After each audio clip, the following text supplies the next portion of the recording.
Now, this discussion presumes that you've just watched the video on 29.1. In any event, we've set up this square involving, starting from the electric force, and we've extended that in two ways. The electric force, an object that moves under an electric force, changes its electric potential energy. If we're going to look at how, if I've got an object that feels a given electric force, that means that at that space, if I remove that object, I can speak of an electric field that exists through that space that will exert a force on something should things happen to be there. And if I want to look at, say, the change in energy that an object would go through as it moved through space, but I simply wish to describe the space itself like that without having to have some object there, I would go from the electric potential energy to the electric potential. Now, to find the change in the electric potential,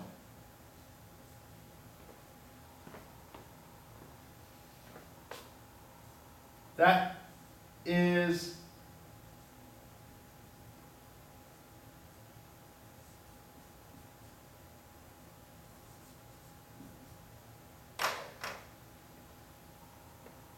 equal to the integral of E dot dr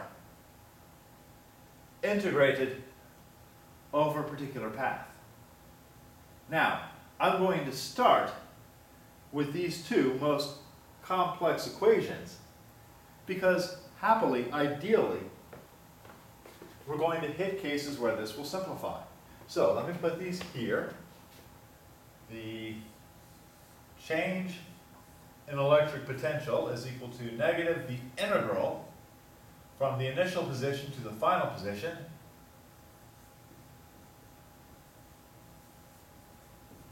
of E dot dr. And, hey, you can freeze and come back to this. I don't mind erasing stuff.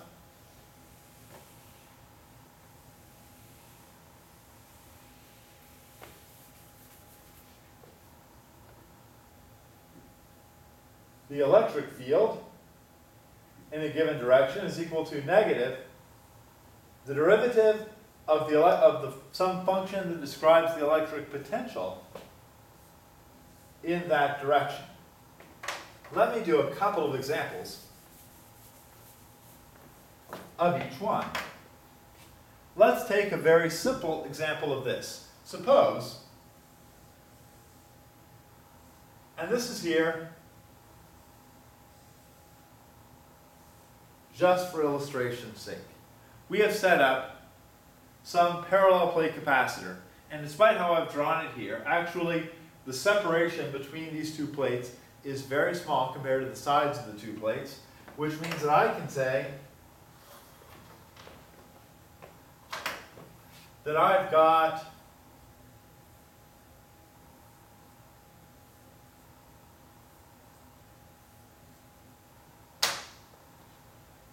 some constant electric field between the two plates. If I build a large enough capacitor, or look over a small enough space, it's actually pretty straightforward to set up a constant electric field. This is excellent, because the electric field of a point charge is definitely not constant. Let me toss that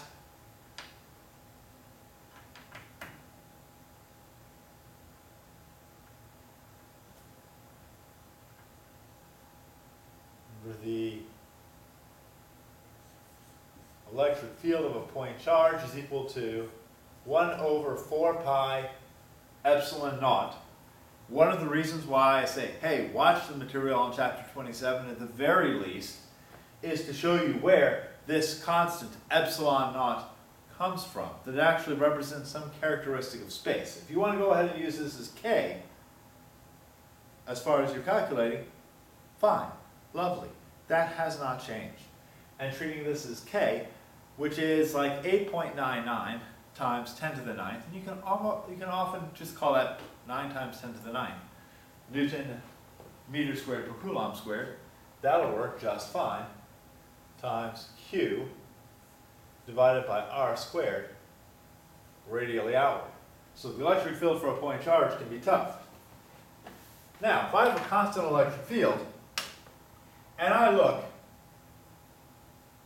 at a point charge located at some point A, and let's say that that moves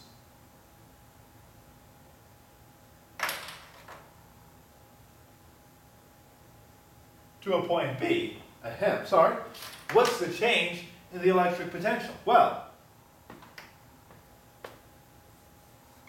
the change in the electric potential from A to B is equal to negative, okay, well, I have to write this out formally, the integral of E dot dr, but life is friendly because I'm in a constant electric field. That means that the electric field is constant, it will come out of the integral. The change in electric potential from point A to point B, I can write as negative the electric field dot the integral of dr. Now, in this case, dr is just movement along a line.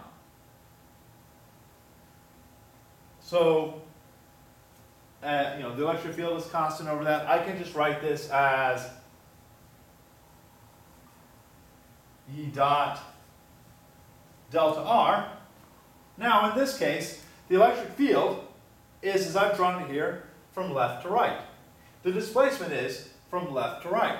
These two are parallel, so the scalar product just becomes minus E delta R.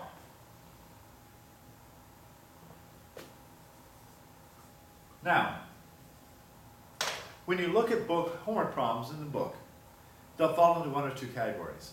One category is, hey, there's something here that might characterize, not necessarily like a sneaky bit, but something that's caused problems in the past, and we want to shine a light on it so it doesn't cause you problems in the future, or at least not more than we have to, as few as possible.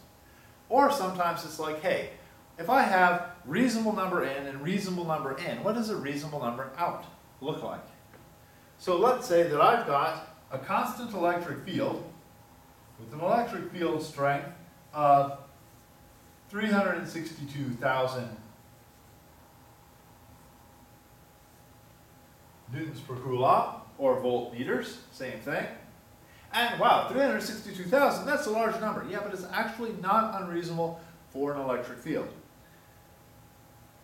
When you come, if you're walking in like a dry, cool day, and you reach to grab something metal and a spark jumps across your hand, sparks move when the electric field becomes greater than the breakdown electric field for air, which is around 3 million newtons per coulomb. So a tenth of that, shocks are reasonably common. So this is a reasonably common electric field.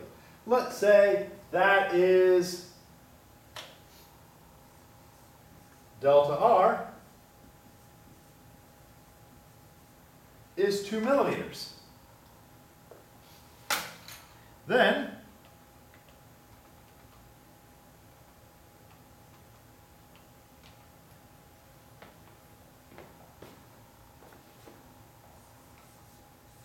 delta V from A to B, using numbers I just made up right now, is 724 volts, which is a notable size, but we'll often be dealing with, differences in potential in a number of common real-life situations, which are in kilovolts. So, yeah, you wouldn't want to put your tongue across, that gap, but it is certainly something that we might run into seeing. Now, that's this case in the easiest possible breakdown. If it gets a little bit harder, like let's say, slightly harder,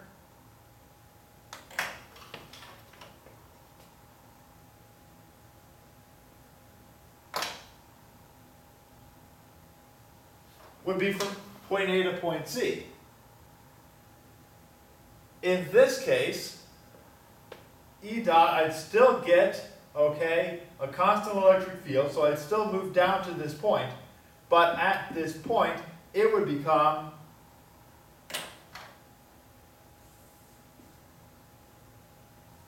the electric field negative, the electric field strength, negative, so this drops by 724 volts.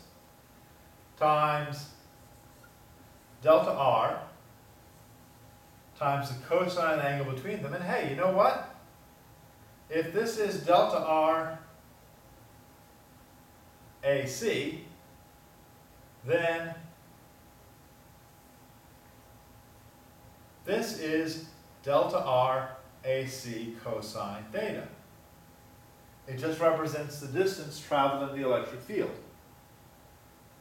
Also notice, take a moment to step back here, and notice that here the electric potential dropped during that motion.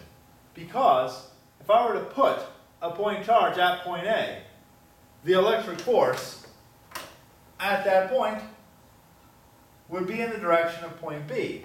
And if an object is moving in the direction of the force acting on it,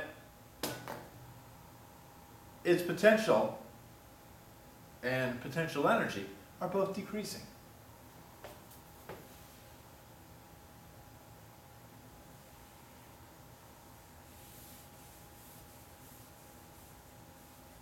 And if I had some case where, say,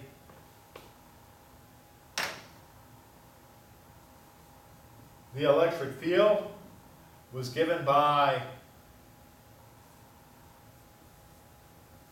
48,000 newtons per coulomb in the x direction and negative 32,000 newtons per coulomb in the j direction, and delta R was 3 millimeters in x plus 2 millimeters in y, then, if both of these are common, then it just becomes, okay,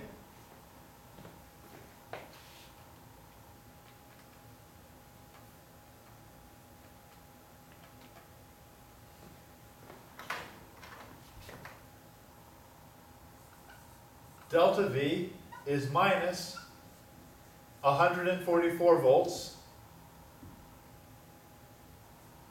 plus, let's see, negative 32,000 times 2 millimeters, so plus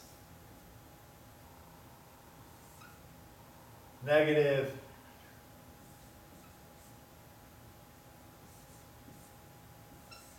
64 volts, or the change in potential would be negative 144, the quantity, 144 volts minus 64 volts, or